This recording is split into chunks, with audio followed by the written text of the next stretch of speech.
Welcome to the Midnight Players program, where we cold read your favorite old-time radio plays. Every flib, flub, and flop completely uncut. And now, for tonight's episode, Bad Medicine. Countdown for blastoff. X minus 5, 4, 3, 2, X minus 1. Fire.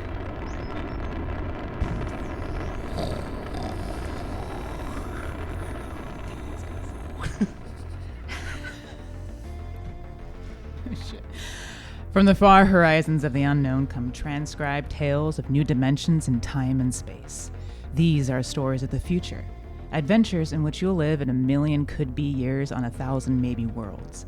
The National Broadcasting Company, in cooperation with Galaxy Science Fiction Magazine, presents X minus 1. Tonight, Bad Medicine by Finn O'Donovan.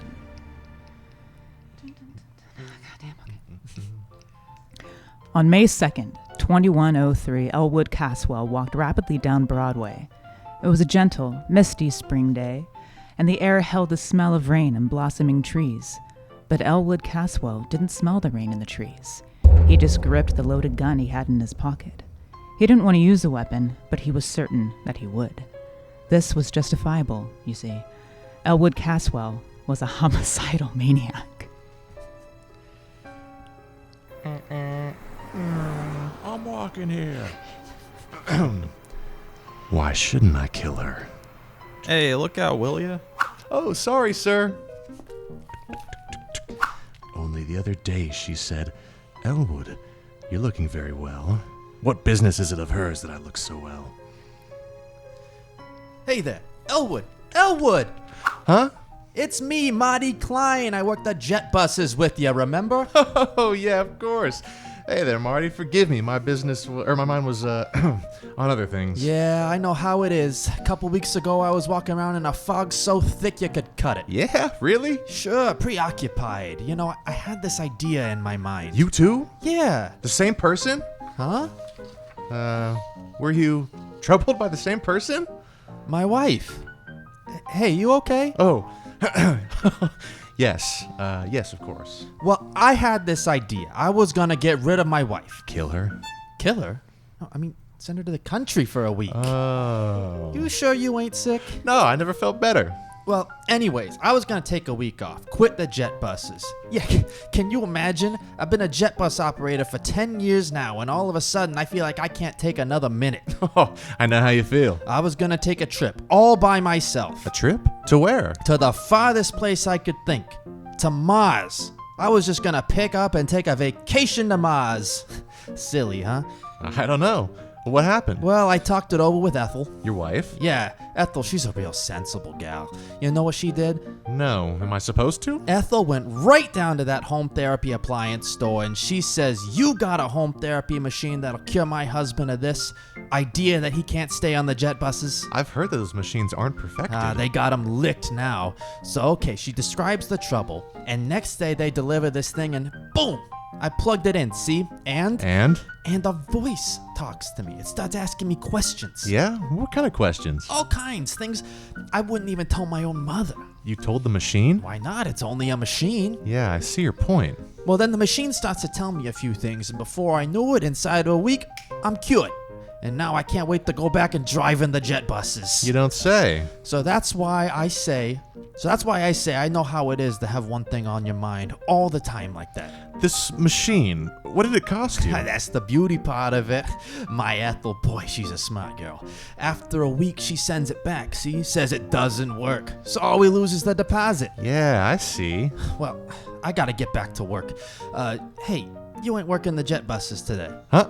No, I'm off today. Well, I'll see you, Elwood. Yeah, see you, Marty. What was the name of that place? Where they sell the home therapy machine? Yeah. Home therapy appliances. It's right down Broadway, about 2 blocks from here. So long, Elwood. Oh, I didn't highlight this. Perspiring freely, Elwood Caswell continued down Broadway toward 43rd Street. His friend Magnuson would be finishing work soon, returning to her apartment less than a block from Caswell's. Elwood gripped the gun tighter. How pleasant it would be to saunter in, exchange a word with her, and then... No. No, I wouldn't do it. I don't really think I'd want to kill anybody. It isn't right. Think what'll happen. The authorities lock me up.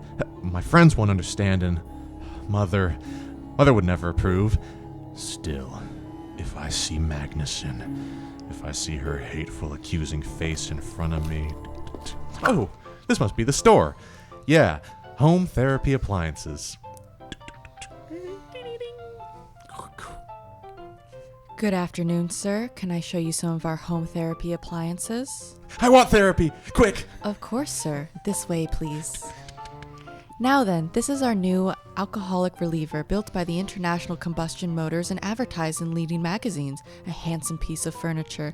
I think you will agree, and not out of place in any home. It also opens into a television set. Now look, what I need is... Therapy, of course. I just want to point out this model need never cause embarrassment to you, your friends, or your loved ones. Notice, if you will, the recessed dial which controls the desired degree of alcoholism.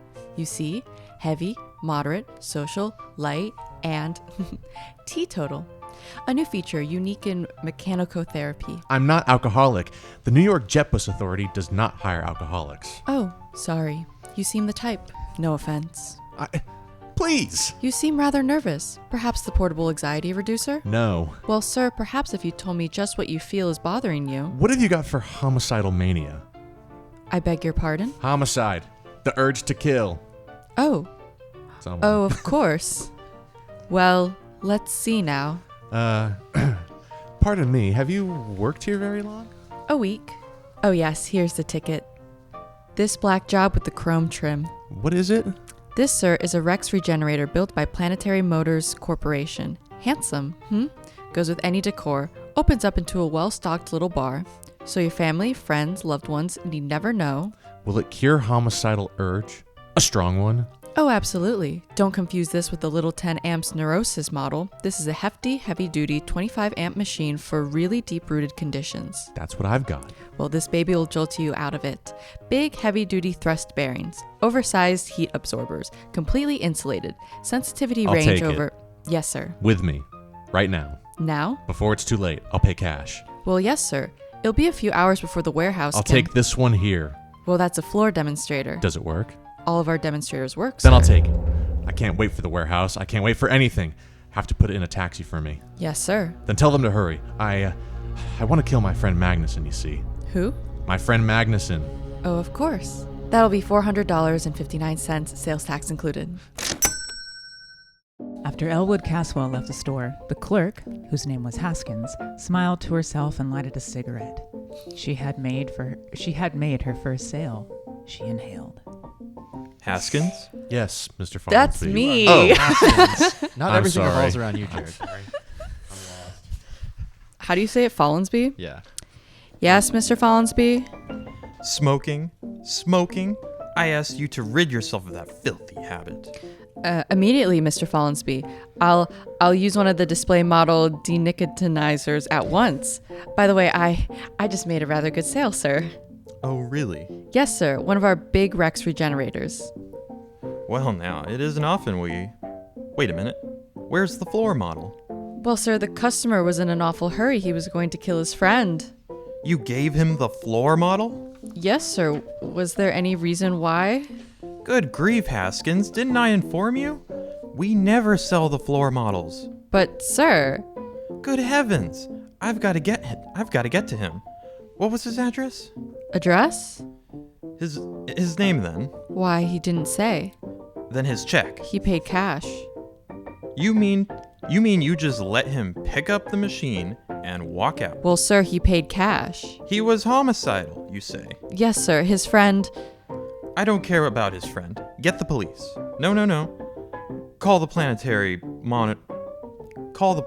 Motors Security Division. Quick. Yes, sir, at once. Well? Excuse me, Mr. Follensby, what will I tell them? Tell them? You fool! Tell them that one of our customers has accidentally got that display Regenerator that they sent us. Let me do it again. Tell them that one of our customers has accidentally got that display Regenerator they sent us. The one they shipped by accident. They were going to replace it tomorrow. Yes, sir, the one they shipped by accident. Will they know? If they don't, be more explicit. Tell them we've sold the Martian model, the one for treating psychotic Martians.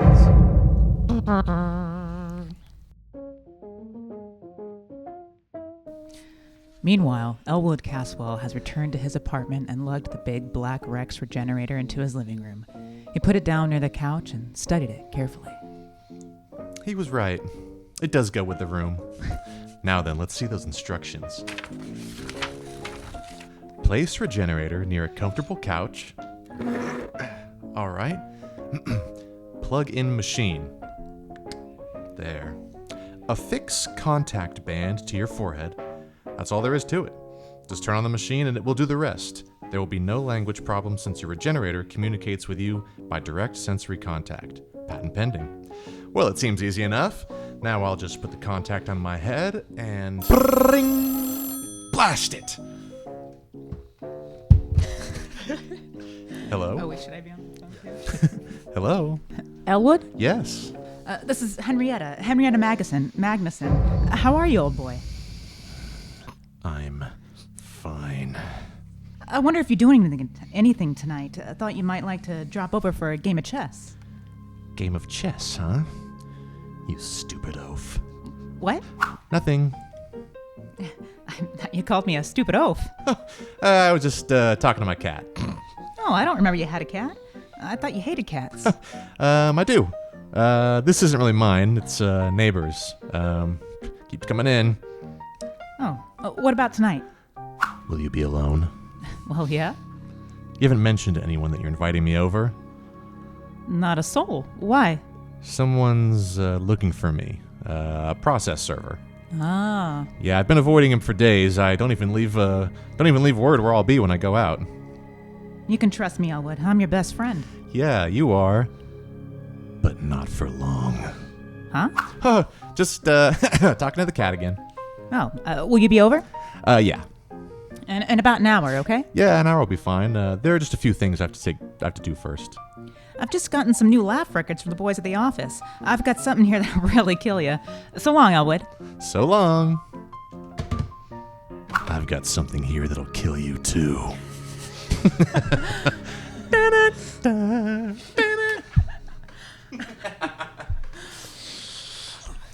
Okay. Taking the revolver from his pocket, Elwood laid it on the table in front of him.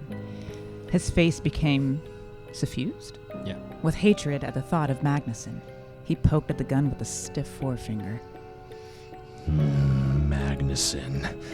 You no good, shifty-eyed enemy of all that's decent in the world. The woman who ruined my sister, Irene. The woman who... Wait a minute, Elwood. You have no sister, remember? No sister. Now, before you go off and commit murder, why not just try that machine? Just once, huh? Turn it on, okay? Now, reach over and...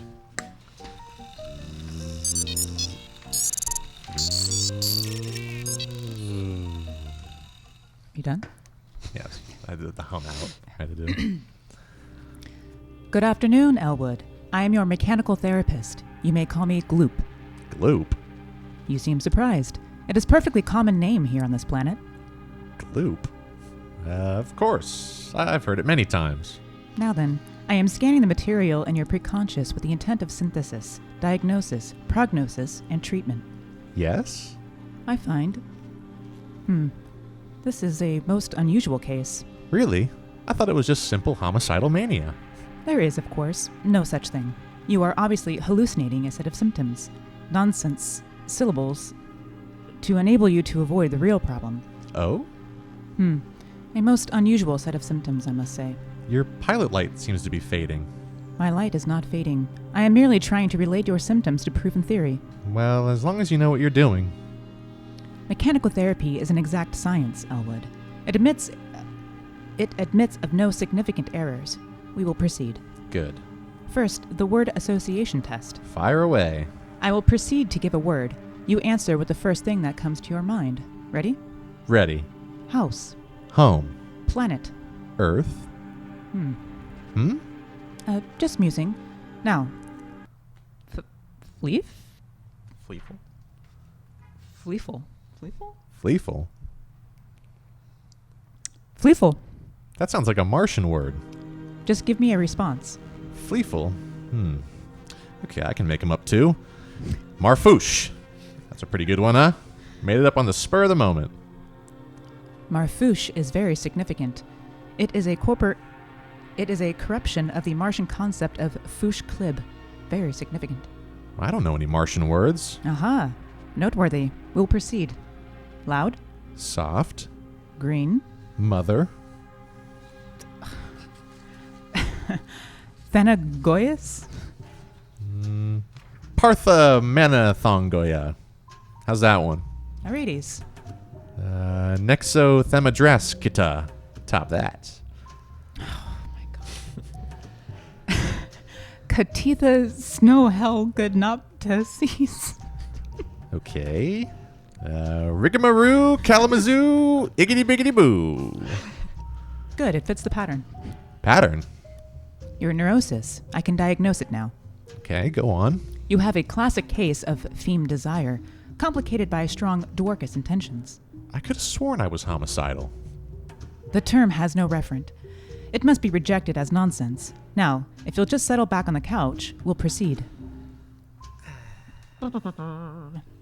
At precisely this moment, a tall, gnarled, ugly man pushed his way through the doors of home therapy appliances. His clothing, unpressed and uncaring, hung on him like corrugated iron. When the clerk Haskins approached him, he flipped back his lapel to show a small silver badge underneath. Sir? John Rath, Planetary Motors Security Division. Oh, yes, sir. Mr. Follansby? Mr. Follansby? Hello, Follansby. Mr. Rath. Well, So far we haven't a single lead. you're certain he never mentioned his name? Oh, yes, sir. Now, think. Is there anything significant? Is it serious, Mr. Rath? Mr. Follansby, this man is homicidal. Won't it treat him? Homicide is unknown on Mars. It'll treat him for the most likely Martian sickness. What would that be? Feme desire, Mr. Hollansby. Feme desire. It's a Martian illness in which the victim feels cursed by the tree-like nourishing parent. Although, of course, Martians don't have parents in the ordinary sense. Well, Haskins. I remember one thing. He mentioned he was a jet bus operator for the New York Jet Bus Authority. Ah, Oh, one other thing. yes. I believe, yes, he was alcoholic. An alcoholic jet bus operator. Excellent. It'll be on his records. Get the Jet Bus Authority at once.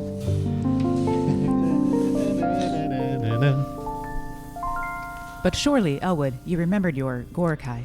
No. Tell me then about your juvenile experiences with the Therastrian fleep. I've never had one. Complete blockage. Oh, my father. There's no such thing, of course. But, I thought we'd finally agreed on that. okay, if you say so. Now then, since you claim you don't even know what a Gorokai is, tell me what you imagine it to be. A forest fire? A salt tablet? A small screwdriver? Am I getting warm? A revolver? Uh-uh. What the heck is a Gorokai? Why, the tree that nourished you into puberty. No tree nourished me. You have completely repressed the experience. No tree ever nourished me. Mr. Caswell, let me try to explain your case as best I can. Somewhere in your childhood, your Gorokai, or parent tree, stifled your feme desire. Now, this gave rise to your present urge to dwark someone in a fiendish manner. To what? To dwark someone in a fiendish manner. Listen, you crummy piece of hardware. I have never had a Gorokai. I have no desire to dwark someone in a fiendish manner, or any other manner. All I want to do is put a bullet into Herbert Magnuson. Understand? All I want to do is kill Magnuson. Lie down, Mr. Caswell. We'll go over it again. My dear man, I'm not trying to insinuate that the Jet Bus Authority hires alcoholics. Will you just please? Any luck? It's a dead end. Now, Haskins, Yes, sir. a man's life may be at stake here. Now think. Was there anything else this fellow said to you? Anything? Well, he did mention the name of his friend, Of which friend? the one he was going to kill. The one he... Why didn't you say so? Now, what was it? Magnuson. You sure? That's it. He said, I'm going to kill Magnuson. You know, just casually like that. Follansby, see if there's a Magnuson in the Manhattan phone book. Now, hurry it up. Yes, Mr. Caswell? You were saying? Well, Something about your Gorokai. yes, as I was saying, I think perhaps you're right. Naturally. But right about what, Mr. Caswell? Well, I think perhaps... Yes, I think perhaps I do remember my Gorokai. Ah. Now, Mr. Caswell, we're on the road to a cure. Oh, I didn't highlight any of this. Miss Magnuson, Yes, do you know a short, angry-looking, red-haired man? I might. Oh, thank heavens. Or I might not. Can you tell us where to locate him? You're a process server, huh? Certainly not. Don't kid me. Miss Magnuson, this man is trying to kill you. Go on. You're full of happy pills. Elwood's my best friend. Elwood? He loves me like a brother. He loves me like a sister? He's a brother. He loves me like a... Don't think Okay. too much about it. Say sibling. He loves me like a brother. And if you think I'm gonna stick some process server onto him... Miss Magnuson, I'm not a process server. Your friend Elwood is a psychopathic killer. You're his intended victim. Can you get that through your thick skull? I'm trying to save your life. Yes? You're Elwood Castle? Yes.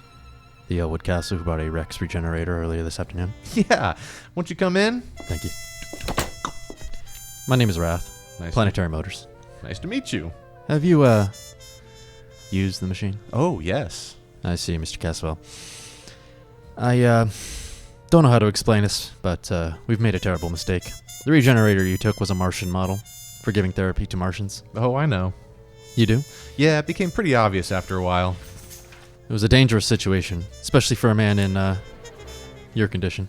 Yeah, poor thing tried its best, but of course it couldn't cure what wasn't there.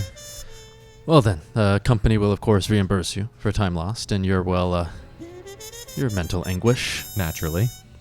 And we will substitute a regular, human-type regenerator. Oh, that won't be necessary. You see... Mr. Caswell, will you put down that gun? I warn you. Oh, I'm not going to shoot you. I merely want to turn this gun over to you. You do? Yeah, I'm not going to shoot anyone. You mean that... The machine's attempt at therapy forced me to reappraise my whole life. There was an insight during which I was able to get rid of my obsession. You no longer want to kill your friend Magnuson? Kill Magnuson? Why, I haven't the faintest urge. Well, I must say then, worked out for the best. I'll get back to the store and have him pick up this machine in an hour and, well, sir. Oh, don't forget to take this gun. I won't need it. Oh, well, of course. Thanks, and nice to have met you, sir. Good evening. Good evening. Did you hear that? He asked me if I still intended to kill Magnuson. Magnuson, that inhuman monster who cut down my Gorokai. Magnuson, the woman who even now is secretly planning to infect New York with abhorrent feme desire. Am I going to kill her? Oh, no. I wish her a long life. A life filled with the torture I can now inflict on her. Kill Magnuson. Oh, no. I'm going to start right now. To dwark her in a fiendish manner.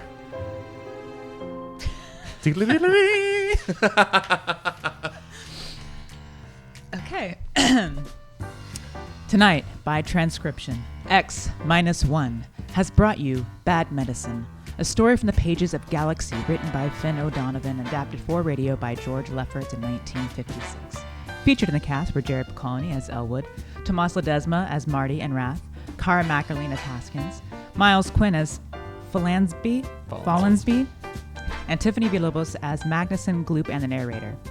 This episode was produced by Tiffany Villalobos, Jared Picolini, and Tomas Ledesma.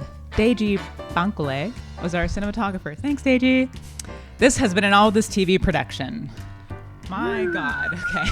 Okay. Cutting.